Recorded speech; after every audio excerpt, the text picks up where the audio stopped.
FiOS 1 News, Weekend Edition. Good morning and welcome to the FiOS 1 News Weekend Edition. It is Saturday, September 5th. I'm Carolyn Fortino. Thank you so much for watching. We'll get to our top stories in just a minute, but first, a check of the forecast. Meteorologist Joe Chaffee is standing by in our FiOS 1 Weather Center with our weather on the ones.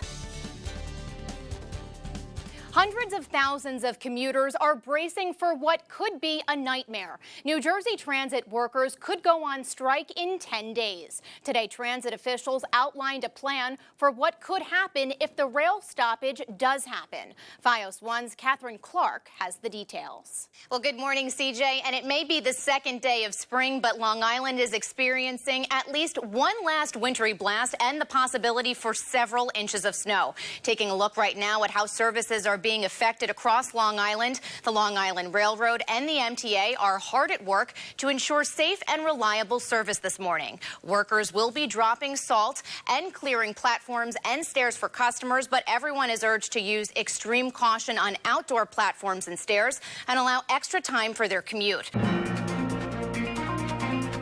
The race for the White House is continuing across the Hudson Valley this weekend. Ohio Governor John Kasich began his Saturday in New Rochelle for a town hall at Iona College. He focused on the economy, but also got personal, sharing lessons from his life in politics and telling the crowd that all Americans are special and that the role of government is to help people succeed.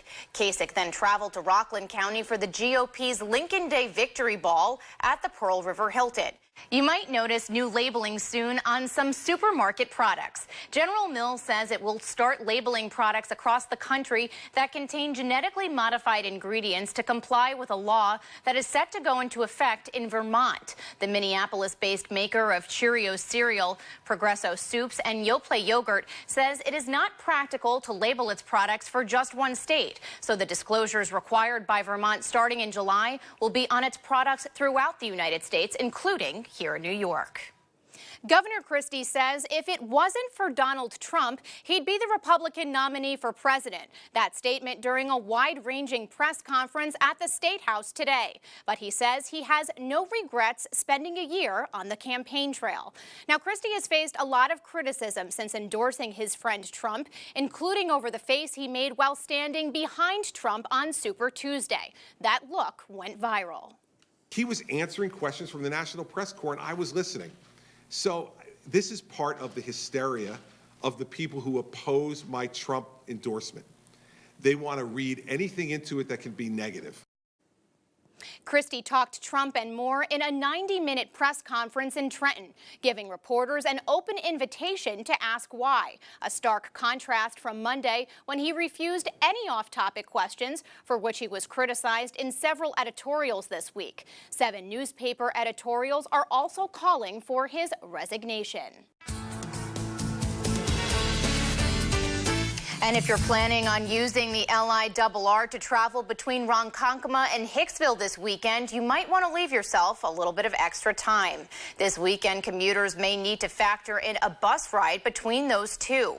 Buses will replace train service between Ronkonkoma and Hicksville as the LIRR tries to get some more work done for its double-track project, which is expected to be completed in 2018. The MTA says buses will depart from those stations 44 minutes earlier than the usual train departure times. The changes took effect around midnight and will remain in place until 12:45 a.m. on Monday. The MTA is advising customers to use the Babylon, Port Jefferson, or Montauk lines as alternate routes. The future of cars just took a massive leap. Imagine being behind the wheel, but your car does all the work. Now, this is a nearly driverless car. The car created at the University of Iowa not only drives on its own, but it also parallel parks and brakes without the driver's help. A car that helps you parallel park. I like that idea. Rockland County lawmakers have extended the county's strict smoking ban to include e-cigarettes in all public places. In a landslide vote of 15-0, the legislature voted to ban electronic cigarettes in all of the locations where tobacco cigarettes have already been prohibited. Well, a robbery suspect is still on the loose after police say 6 teenagers punched and robbed several people in New Rochelle on Sunday. Authorities say the teens committed 2 robberies, 2 assaults, and 2 attempted robberies. The crimes allegedly happened in or near the business district of the city. The White Plains firefighter, who police say was, quote, having a Sunday fun day as he drove drunk the wrong way, crashing into another car head-on, killing a passenger, was arraigned in court yesterday.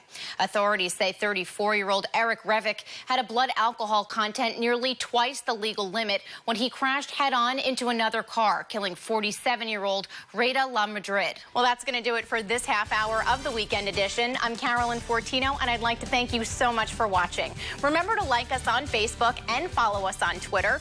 And if you see news happening, call the FiOS 1 News tip line. That number is 1-855 on FiOS 1 or 1-855-663-4671. We are your local source for news and weather, so keep it right here on FiOS 1. We are only on Verizon.